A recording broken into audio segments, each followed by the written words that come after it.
Hello everyone. मैं हूं आदर्श कुपावत। Start करते हैं आज का लेक्चर। आज का जो हमारा लेक्चर होने वाला है वो हमारी जो सीरीज चलती आ रही है भारतीय न्याय संहिता 2023 की सीरीज। भारतीय न्याय संहिता 2023 की जो सीरीज चलती आ रही है उसी सीरीज का एक अगला टॉपिक होने वाला है। आज का जो टॉपिक है वो होने वाला है, एक्चुअली आज एक नहीं बल्कि आज हम दो टॉपिक को एक साथ पढ़ने वाले हैं। कौन कौन से? पहला तो है बलवा। बलवा किसे कहते हैं? और दूसरा है दंगा किसे कहते हैं।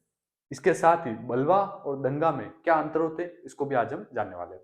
इससे पहले मैं भारतीय न्याय संहिता के 4 वीडियो और अपलोड कर चुका हूँ। ये हमारा 5th लेक्चर होने वाला है, तो अगर आपने अभी तक वो नहीं देखे तो पहले आप वो देख लीजिए, उसके बाद इस लेक्चर पर आइए। तो आज हम पढ़ेंगे बलवा और दंगा। बलवा किसे कहते हैं और दंगा किसे कहते हैं और इन दोनों के बीच में क्या बेसिक डिफरेंस होता है, इन चीज को आज हम जानने वाले हैं। उससे पहले, वीडियो स्टार्ट करने से पहले, ये मेरा इंस्टाग्राम अकाउंट है। अगर आपका कोई डाउट है तो आप मुझे यहाँ करके पूछ सकते हो, और जो वीडियो में मैं नोट्स बनाता हूँ उन नोट्स के लिए भी डिटेल अगर आपको लेनी हो तो मेरे इंस्टाग्राम से आप ले सकते हो। अब बात करें बलवा और दंगा की। बलवा और दंगा जो शब्द है इनमें से एक शब्द है दंगा। ये दंगा शब्द हम लोगों का आम बोलचाल की भाषा में सुना गया शब्द है, यानी कि दंगा शब्द तो हम सुनते रहते हैं। कम जो शब्द सुना जाता है वो सुना जाता है बलवा। बलवा शब्द को जो है कम सुना जाता है, दंगा शब्द तो बहुत बार हमने सुन रखा होता है।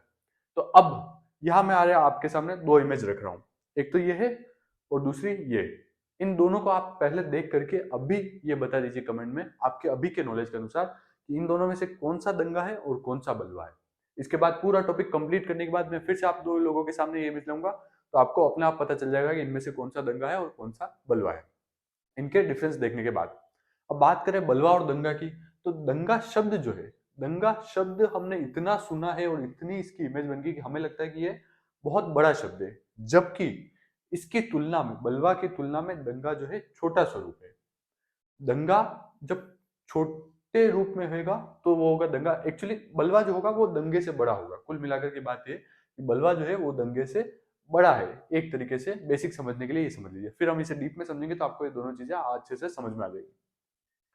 बात करें भारतीय न्याय संहिता में, भारतीय न्याय संहिता 2023 की धारा 191 सब क्लोज 1 में किसकी परिभाषा दे रखी है? बलवे की परिभाषा दे रखी है। यानी कि बलवे की परिभाषा, बलवा की परिभाषा भारतीय न्याय संहिता 2023 की धारा 191 सब क्लोज 1 में दे रखी है।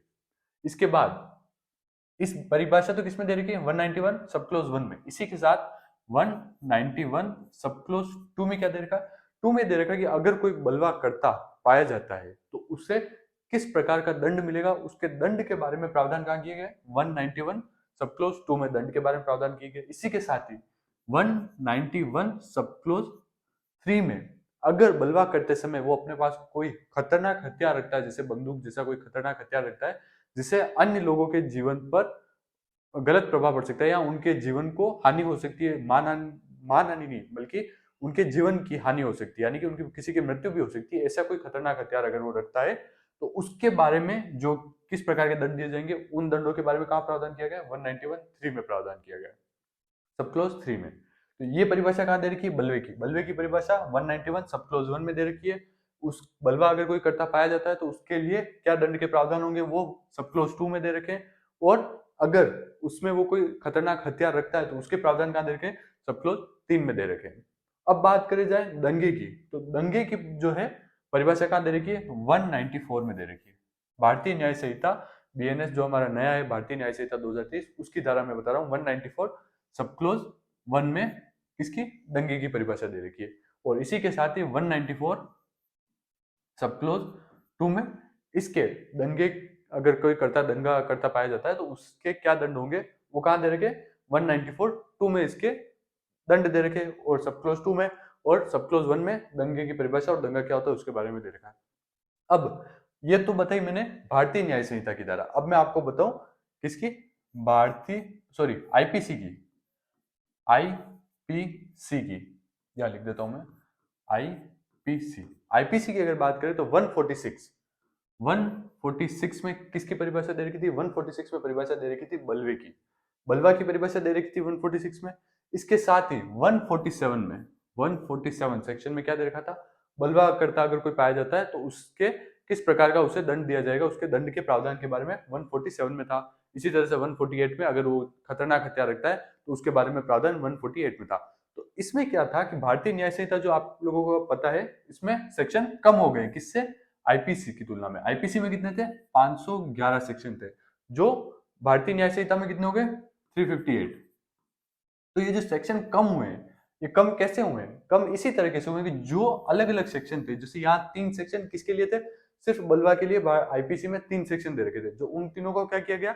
मर्जर करके भारतीय न्याय संहिता में क्या कर दिया गया कि इसी में सब क्लोज बना करके उन तीनों चीजों को जोड़ दी गई। तो इसके कारण यहाँ सेक्शन क्या हो गया? एक ही हो गया। वहां जो 3 सेक्शन में काम था वो इसी एक ही सेक्शन में आ गया। इसी में दंड भी हो गया, उसकी परिभाषा भी हो गई शब्द की, उसके अपराध करने पे कौन सा दंड दिया जाएगा और खतरनाक होता है तो कौन सा दंड दिया जाएगा, ये तीनों चीजें किसी एक ही सेक्शन में हो गई। तो इससे याद करने में भी हमें आसानी होती है।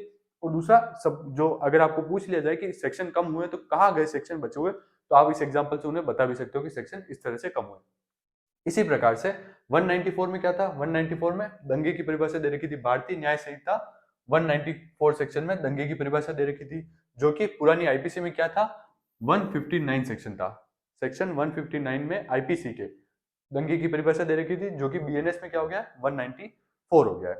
तो ये दोनों चीजें तो आपको समझ में आ गई होगी। मैं एक बार यहाँ से सेक्शन क्लियर करना चाहता हूँ और आपको बताना चाहता हूँ कि सेक्शन जो कम हुए हैं वो कैसे हुए हैं। तो आई होप ये चीज तो आपको समझ में आ गई होगी। अब बात करें बलवे और दंगे की। इन दोनों को पहले एक एक करके पढ़ लेते हैं, उसके बाद इन दोनों के बीच में जो बेसिक डिफरेंस है उसे जान लेंगे। बात करें बलवे की, बलवा किसे कहते हैं? तो बलवा की परिभाषा जो है भारतीय न्याय संहिता, भारतीय न्याय संहिता के सेक्शन किसमें? 191 सब क्लोज 1 में दे रखी है। क्या परिभाषा दे रखी है? उस परिभाषा को यूं का यूं पढ़ लेते हैं।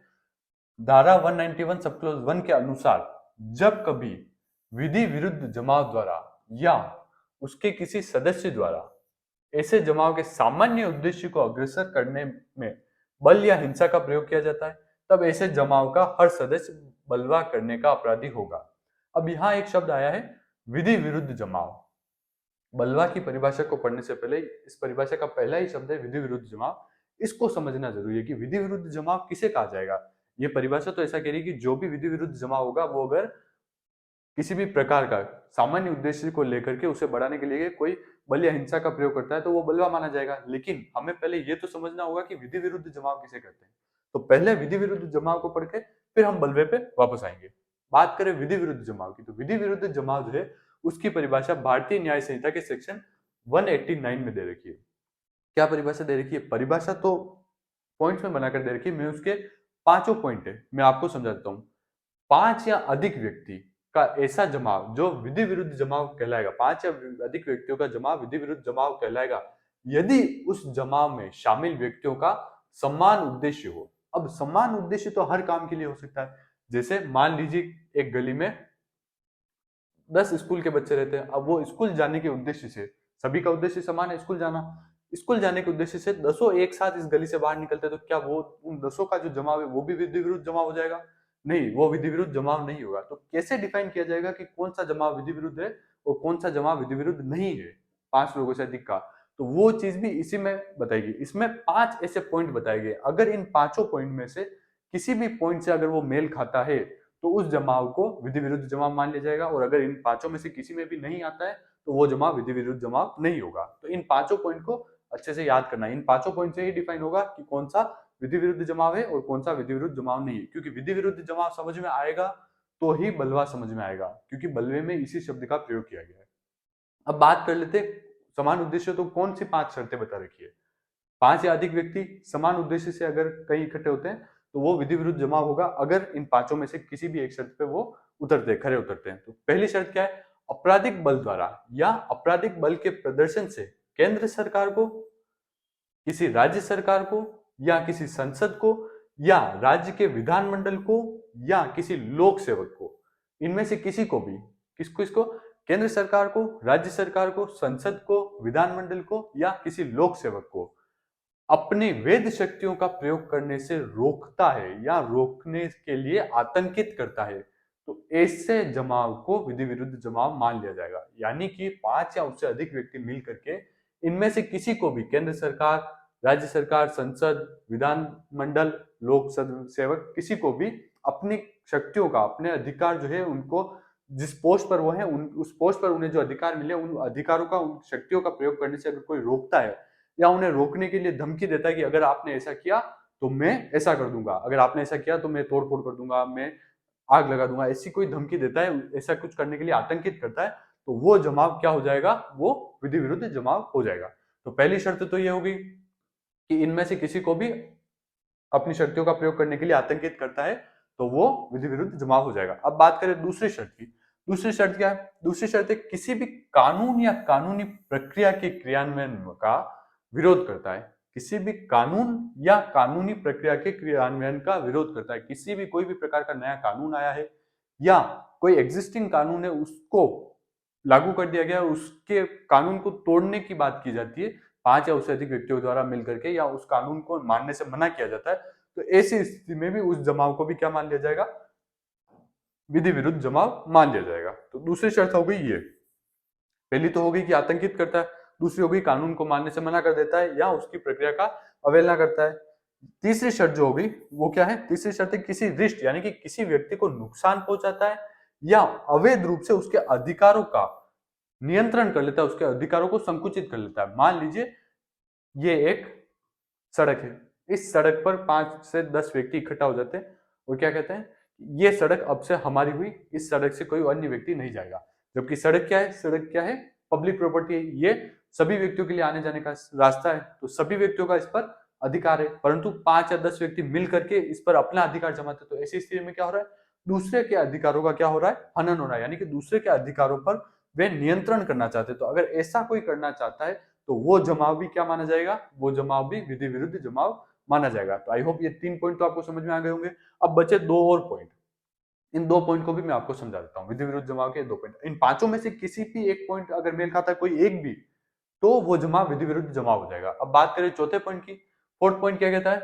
फोर्थ पॉइंट कहता है कि किसी व्यक्ति पर आपराधिक बल द्वारा या आपराधिक बल के प्रदर्शन द्वारा किसी संपत्ति का कब्जा लेना या प्राप्त करना, किसी व्यक्ति को किसी मार्ग के उपयोग के अधिकार से, किसी व्यक्ति को किसी मार्ग के उपयोग के अधिकार से या जल का उपयोग करने के अधिकार से या किसी अन्य अधिकार से, अमूर्त अधिकार से वंचित करना जिस पर वह कब्जा या अधिकार रखता हो, या किसी कथित अधिकार को लागू करना। यानी कि कुल मिलाकर के ये भी पिछले वाले पॉइंट की तरह सेम है कि किसी अधिकार को, जो आम लोगों का अधिकार है, आम जनता का अधिकार है, उसे रोक देता है या अपनी ओर से कोई अपना नया अधिकार बना करके किसी संपत्ति पर या किसी भी चीज पर अपना नया अधिकार बना करके दूसरों को परेशान किया जाता है एक तरह से, तो वहां पर भी ऐसा जमाव भी क्या हो जाएगा, विधि विरुद्ध जमाव हो जाएगा। जैसे कोई नदी है, उस नदी पर कुछ व्यक्ति मिलकर के कब्जा कर लेते हैं कि भाई ये नदी जो है आज से हमारी है, इस पर अवैध अपना यानी कि कथित अधिकार बताते हैं कि इस नदी पर हमारा अधिकार है, आज के बाद इस नदी से कोई पानी नहीं पिएगा और अगर कोई पानी पिएगा तो हमें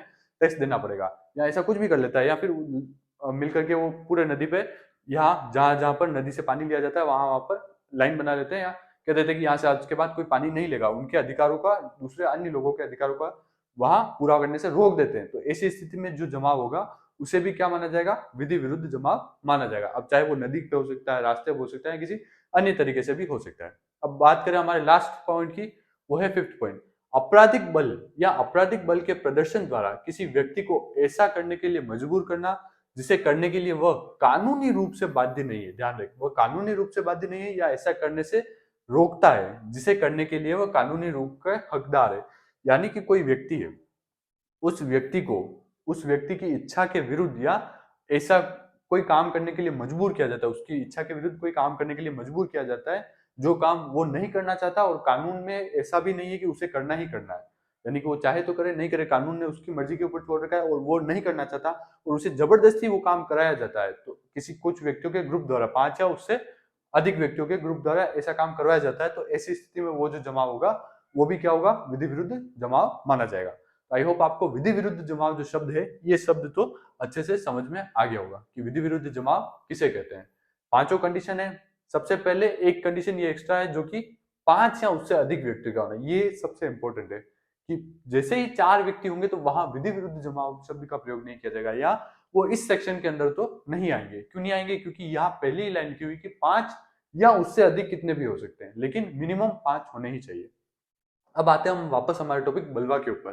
तो भाई बलवा में क्या लिखा हुआ गया है कि जब कभी विधि विरुद्ध जमाव द्वारा, किसी भी विधि विरुद्ध जमाव द्वारा उसके किसी सदस्य द्वारा, विधि विरुद्ध जमाव हमने पढ़ लिया 5 प्लस लोग होने चाहिए, तो या तो उन 5 लोगों द्वारा या उसके किसी सदस्य द्वारा ऐसे जमाव के समान उद्देश्य को, यानी कि उनका उद्देश्य क्या हो, एक समान हो, किसी एक ही उद्देश्य की पूर्ति के लिए वो इकट्ठा हुए हैं। तो ऐसे समान उद्देश्य को आगे बढ़ाने के लिए उनमें अगर किसी बल या हिंसा का प्रयोग किया जाता है तो ऐसे जमाव का हर सदस्य बलवा करने का अपराध का दोषी होगा। यानी कि 5 या उससे ज्यादा व्यक्ति मिलकर के सरकार से किसी बात को मनवाने के लिए या प्रशासन से किसी बात को मनवाने के लिए कहीं इकट्ठा हो जाते हैं, और इकट्ठा होने के बाद क्या करते हैं, कोई बल या हिंसा का प्रयोग करते हैं। मान लीजिए टायर जला दिए, बसें जला दी, कुछ भी इस प्रकार की हिंसा कर दी, तो ऐसी स्थिति में उन्हें क्या माना जाएगा, उन्हें क्या माना जाएगा, बलवा माना जाएगा। जबकि आम भाषा में हम क्या बोलते हैं कि दंगे कर रही है, परंतु असल में वो दंगे से भिन्न है, उसे क्या माना जाएगा, उसे बलवा कहा जाता है। अब बात कर लेते हैं दंगे की भी, कि दंगा किसे कहते हैं, क्योंकि दंगे और इसमें कंफ्यूजन बहुत ज्यादा होता है। बात करें दंगे की, तो दंगे की परिभाषा कहां दे रखी है, भारतीय न्याय संहिता के सेक्शन 194 सब क्लोज 1 में दंगे की परिभाषा दे रखी है। 194 सब क्लोज 1 में तो परिभाषा दे रखी है, और सब क्लोज 2 में इसके दंड के बारे में बता रखा है। तो परिभाषा क्या दे रखी है, जब दो या दो से अधिक व्यक्ति लोक स्थान में, यहां ये शब्द ध्यान में रखना है कि लोक स्थान में लड़कर लोक शांति में विघ्न डालते हैं, दूसरा शब्द है लोक शांति में विघ्न डालते हैं, तब यह कहा जाता है कि वे दंगा कर रहे हैं। इस परिभाषा से दो ही शब्द इंपॉर्टेंट है, और इन्हीं दो शब्दों से ये किससे, बलवा से डिफरेंट होता है, यानी कि बलवा से अलग होता है। किन शब्दों से, पहला तो ये कि लोक स्थान पे दंगे के लिए आवश्यक क्या है कि वो एक तो लोक स्थान पे होना चाहिए, प्राइवेट प्रॉपर्टी पर होगा तो उसे दंगा नहीं माना जाएगा। दूसरा, दंगा इस प्रकार होना चाहिए कि उसकी वजह से लोक शांति में, यानी कि अन्य लोगों को किसी न किसी प्रकार की तकलीफ हो रही हो, उन किन्हीं व्यक्तियों के दंगा करने पर अन्य लोगों को किसी प्रकार की तकलीफ हो रही हो, तब जाकर के उसे दंगा माना जाएगा। एक तो पहला तो पॉइंट तो ये कि वो दो या अधिक व्यक्ति होने चाहिए, 2+। दूसरा पॉइंट ये कि वो कहाँ होना चाहिए, लोक स्थान पे होना चाहिए, यानी कि पब्लिक प्रॉपर्टी पे होना चाहिए। और तीसरा पॉइंट ये कि वो लोक शांति में भंग डाल रहे हो, तो जाकर के उसे दंगा माना जाएगा। जबकि बलवा में क्या था, बलवा में हमने पढ़ा कि 5 से ज्यादा लोग होने चाहिए थे। तो अब इन दोनों के बीच में मैं आपको डिफरेंस भी बता देता हूँ, और फिर मैं आपको वापस उस इमेज पे लेके जाऊंगा, फिर आप बताइएगा कि कौन सा दंगा है और कौन सा बलवा। अब इसको पढ़ने से पहले दंगे की एक परिभाषा और पढ़नी जरूरी है, ब्लैकस्टोन की परिभाषा। ब्लैकस्टोन क्या कहते हैं, या सामान्य रूप से भी क्या माना जाता है कि ब्लैकस्टोन के अनुसार दंगे में दो तरफा लड़ाई का होना आवश्यक है, दो तरफा लड़ाई का होना आवश्यक है। मान लीजिए ये ए एक पर्सन है और बी एक पर्सन है, ये दोनों आपस में लड़ रहे हैं, ए इसे मारता है और बी इसे मारता है, तो क्या होगा, ये दंगा मान लिया जाएगा। लेकिन सिचुएशन थोड़ी चेंज हो जाती है, ए और बी दो पर्सन है, इसमें ए बी को मार रहा है, लेकिन बी वापस ए को नहीं मार रहा है और बी बच करके भाग रहा है। तो ऐसी स्थिति में इस सिचुएशन को दंगे के अंदर नहीं रखा जाएगा, इसे दंगा नहीं माना जाएगा। दंगा तब माना जाएगा जब दोनों आपस में एक दूसरे के ऊपर हमला कर रहे हो या प्रहार कर रहे हो, यानी कि एक पक्ष के आक्रामक और दूसरे पक्ष के निष्क्रिय होने पर दंगा नहीं हो सकता। दंगे के लिए क्या आवश्यक है कि दोनों का इन्वॉल्वमेंट हो उसमें, यानी कि दोनों एक दूसरे से लड़ रहे होंगे तो दंगा माना जाएगा, बाकी उसे दंगा नहीं माना जाएगा। अब इसमें दो से ज्यादा व्यक्ति भी हो सकते हैं, परंतु मिनिमम दो होने चाहिए। अब बात करें इन दोनों के बीच में अंतर की, कि दंगा और बलवा में क्या अंतर है। पहला तो सेक्शन में अंतर है, सेक्शन मैंने आपको दोनों के बता दिए। दूसरा अंतर क्या है, दूसरा है बलवा किसी भी स्थान पर हो सकता है। बलवे में कोई स्थान निर्धारित नहीं किया गया कि इस स्थान पर होगा तो ही बलवा होगा, परंतु किसमें, दंगे में स्थान निर्धारित किया गया। दंगे में क्या किया गया कि वो पब्लिक प्रॉपर्टी ही होनी चाहिए, प्राइवेट प्रॉपर्टी पर अगर कुछ होता है तो उसे दंगे में नहीं माना जाएगा। बलवा कहीं पर भी हो सकता है, प्राइवेट प्रॉपर्टी पे भी हो सकता है और पब्लिक प्रॉपर्टी पे भी हो सकता है, लेकिन दंगा जो है वो केवल पब्लिक प्रॉपर्टी पर ही हो सकता है। तो पहला पॉइंट तो ये हो गया कि बलवा किसी भी स्थान पर कारित हो सकता है, जबकि दंगा केवल सार्वजनिक स्थान पर ही कारित किया जा सकता है। ये बात समझ में आ गई। दूसरा पॉइंट क्या है, दूसरा अंतर क्या है, दूसरा अंतर है कि बलवा में कम से कम 5 या 5 से अधिक व्यक्तियों का होना। बलवा में पढ़ा हमने, क्या पढ़ा, विधि विरुद्ध जमाव। शब्द क्या आया बलवा की परिभाषा में, विधि विरुद्ध जमाव। और विधि विरुद्ध जमाव कब होगा, जब उसमें 5 से ज्यादा लोग होंगे। तो सीधी सी बात है, अगर विधि विरुद्ध जमाव चाहिए तो 5 से ज्यादा लोग चाहिए, और 5 से ज्यादा लोग चाहिए तो ही जाकर के बलवा होगा। क्योंकि बलवा की परिभाषा में स्पष्ट रूप से 5 से अधिक व्यक्ति नहीं लिखा गया है। बलवा की परिभाषा में हमने पढ़ा था क्या लिखा गया है, विधि विरुद्ध जमाव द्वारा। तो विधि विरुद्ध जमाव कब होगा, जब 5 से ज्यादा लोग होंगे। तो हमें ये पता चलता है कि बलवा में क्या चाहिए, 5 से ज्यादा लोग चाहिए। बलवा में 5 से अधिक लोग होने चाहिए, जबकि दंगे में क्या होगा, दंगे में 2 व्यक्ति का कम से कम होना आवश्यक है। बलवा में कम से कम 5 का होना आवश्यक है, और दंगे में 2 व्यक्ति से भी दंगा मान लिया जाएगा। तो दूसरा अंतर हो गया ये। तीसरा और महत्वपूर्ण अंतर क्या है, तीसरा अंतर ये कि बलवा में लोक शांति में विघ्न पैदा होने की कोई बात नहीं कही गई है। बलवा में लोक शांति भंग हो ना हो उससे कोई फर्क नहीं पड़ता है, लेकिन दंगे में क्या आवश्यक है, दंगे में की परिभाषा में हमने दूसरा इंपॉर्टेंट पॉइंट यही पढ़ा था कि उसमें लोक शांति का भंग होना आवश्यक है। यानी कि दंगे के द्वारा, दंगा एक तो प्राइवेट प्रॉपर्टी पे नहीं हो सकता, पब्लिक प्रॉपर्टी भी होना चाहिए, और उस पब्लिक प्रॉपर्टी पे दंगा होने की वजह से अन्य लोगों को शांति में, अन्य लोगों की लोक शांति में भंग हो रहा हो, विघ्न आ रहा हो, ऐसी स्थिति में अगर ऐसा कोई प्रदर्शन हो रहा होगा तो उसे ही दंगे के अंदर रखा जाएगा, यानी कि उसे ही दंगा माना जाएगा, अन्यथा उसे दंगा नहीं माना जाएगा। जबकि बलवा जो है वो प्राइवेट प्रॉपर्टी पे भी हो सकता है, उसकी वजह से अन्य लोगों को तकलीफ नहीं हो रही है तो भी वो बलवा हो सकता है। और बलवा जो है उसमें 5 या उससे अधिक लोगों की आवश्यकता है। अब मैं जो कह रहा था कि बलवा बड़ा होता है, बलवा बड़ा होता है, दंगा थोड़ा छोटा स्वरूप होता है, तो ऐसा क्यों कह रहा था? क्योंकि उसकी परिभाषा में जब आप दंड को पढ़ोगे तो बलवा का दंड अधिक दे रखा है। दंगे में तो 1 माह तक का दंड भी है, परंतु बलवा में जो है दंड ज्यादा दे रखा है, तो इस वजह से हमें बलवा जो है बड़ा अपराध है और दंगा छोटा अपराध, हालांकि दोनों अपराध है, परंतु जब हम समझने के लिए पढ़ रहे हैं तो समझने के लिए आप इतना समझ सकते हो कि बलवा बड़ा है और दंगा छोटा है। इसमें 3 अक्षर है, आप याद करने के लिए मैं आपको ट्रिक बता रहा हूँ, और इसमें 2 है, तो ये छोटा वाला वो बड़ा वाला, उसमें ज्यादा दंड जो दे रखा है वो भी ज्यादा दे रखा है, इसमें कम दे रखा है। तो आप याद करने के लिए इस तरह की अपनी नई ट्रिक बना भी सकते हो। अब मैं आपको वापस वो इमेज पे लेके चलता हूँ। इस इमेज को देख करके बताइए कि अब सारा पढ़ने के बाद कि अब आपको समझ में आ रहा है या नहीं आ रहा है कि दंगा कौन सा है और बलवा कौन सा है। अब भी समझ में नहीं आ रहा है तो आपने कहीं ना कहीं पढ़ने में चूक कर दी, मैं आपको बता देता हूँ। इसमें 2 इमेज है, एक ये और एक ये। अब इसमें कौन सा है बलवा और कौन सा है दंगा? बलवा क्या होता है? बड़ा होता है। क्यों? इसमें संख्या गिनो, 1 2 3 4 5, यानी कि 5 से ज्यादा व्यक्ति हो रहे हैं।